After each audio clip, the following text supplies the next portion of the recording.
Hello and welcome to Exotic Gardening UK. It's quite a overcast and breezy day here, and we've had some wind the last couple of days. It's done a bit of damage to some trees down in the area. Friday, Saturday was extremely windy and blustery. It's calmed down a bit now, but still breezy, and it's meant that I've not taken out my tender plants from the greenhouse, but more of that later.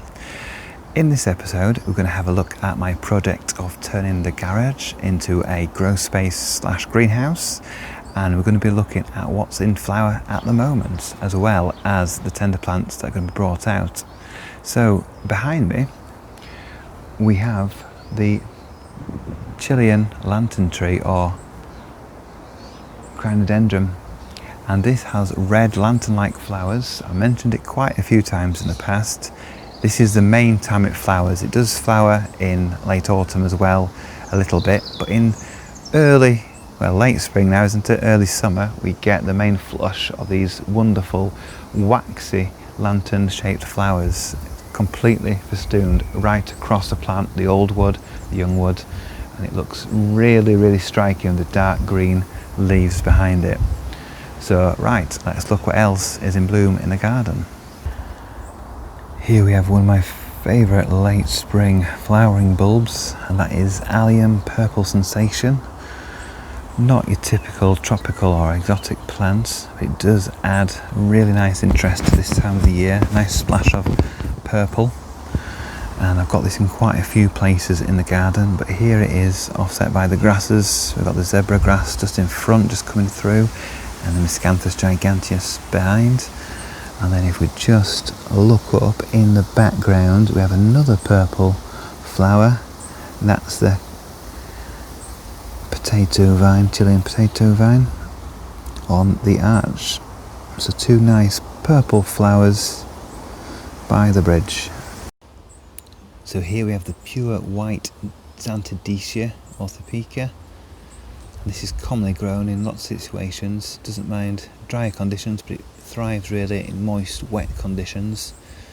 And it's got a big brother, and that one is over here, and this one has a spotted leaves, much bigger plant, and as you can see the flower is just emerging here. So this is the big brother. It gets much bigger than the regular plain green leaved Xanthodecia or Pika. Both are hardy as well, but this one here will get up to nearly 2 meters tall, so can't wait for that to reach its full potential. I'm surrounded by flowers here. In front of me I've got the flowers emerging of the yucca that's commonly found in garden centres, sold as Yucca gloriosa, green form. Very hardy plants. Wonderful sort of cream flowers, sort of ivory cream flowers. They do have a bit of a scent to them as well, and these are edible, but I'm not going to eat them because they don't really taste much, but I have tried them before. And in front, the big red stem there, that is actually the flowers, flower buds of the Yucca gloriosa. So that in about a week's time will look just like this one, and be covered in these creamy white flowers. And behind me, over here, we've got another flower. This is a bit more unusual. This is from the palm tree. This is Trachycarpus fortunii, and this is a male one. You can tell it's a male. If you just brush over the flowers, you'll get a bit of yellow pollen on there. If you just tap it, you'll see that fall off onto the leaves as well. So you have male and you have female plants. So if you want seeds, you need to get a female plant, and then these are pollinated by the air, so the pollen will go in the air and fertilise the female plants. Or you can take this and just brush it over the female flowers. So the male flowers sort of come out like this, and the proper yellow, whereas the female flowers have got like a greenish tinge and obviously no pollen. Now this wonderful thing looks like a flower, and it kind of is, because it's a flowering support system really of the Beschneria leucoides. The actual flowers are just inside, so if we get closer you can see just there the flowers are just getting ready to open. and they're in the bases all the way down this stem. And if we go up to the top, then there are many more flowers emerging from the side of this structure. So that is Beschneria Yorkoides. Well, here I am in my garage, or should I say former garage, as I've taken the roof off now. It's exposed obviously the rafters, which I've already mainly painted white. Still got the tops to do and the ends to do as well. But I'm really pleased with how much obviously light's in here, because it's a very dark and dingy place when this was a garage. And it's a big space, so it's a standard size garage. So it's, I think it's 3 meters wide. It's just over 6 meters long, and it's 2.8 meters at the top there as well. So it's a big space that I can use for propagating plants and overwintering plants. And I think I'll have enough light with this roof off. Got the window in front of me, got the window to the side, and behind me where the garage door is, I'm going to take that off and put some lovely nice French double glazed windows as well, so there'll be good insulation in here and good access as well.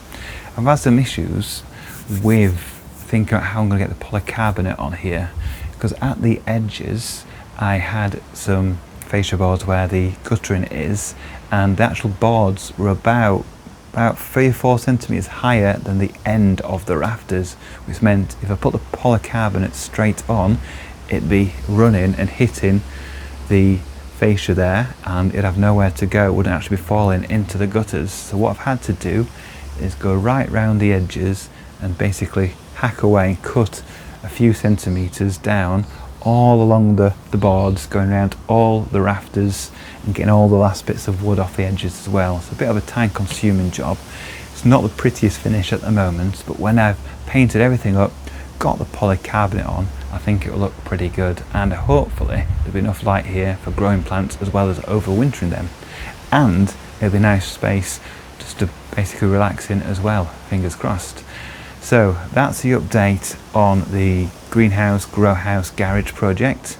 Now it's time to go to the greenhouse before it's demolished and have a look at the tender plants and how I'm going to put them in the garden.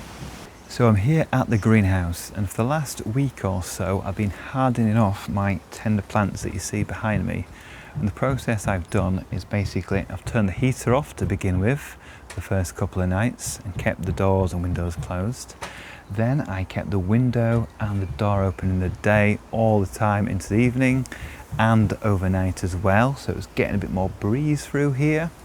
And I've left it like that for a week now. So these plants have experienced obviously a breeze, they've had the air flowing through, especially the last few days when it's been very windy. And they've also had direct sun for not too long, but an hour or two at a time when it's gone through the door there. So they've had a bit of exposure to the sun. Thankfully none of them have burned. And obviously it's got the bubble wrap as well, which diffuses the light. And the next stage is to bring this out, put it somewhere shaded and somewhere out of the wind. That's quite hard to do at the moment. I wanted to get these out a couple of days ago really, put them behind the garage where it's nice and sheltered and shady for most of the day as well. But because of the extremely unseasonably strong winds the last few days, I've not been able to do that. That doesn't matter, it's not obviously too late to do that. It's better to wait than to put them out too early. If I put these out a few days ago, the wind would have battered these plants everywhere and have really put them back. So these plants are going to wait a few more days before I bring them out, and then a few days after that I'll get planting in the garden. So that'll be on next week's edition of Yorkshire Kris Weekly. So for now, these will have to wait. Thank you for watching this edition of Exotic Gardening UK. Join me next week where I'll be planting out my summer bedding and tender plants.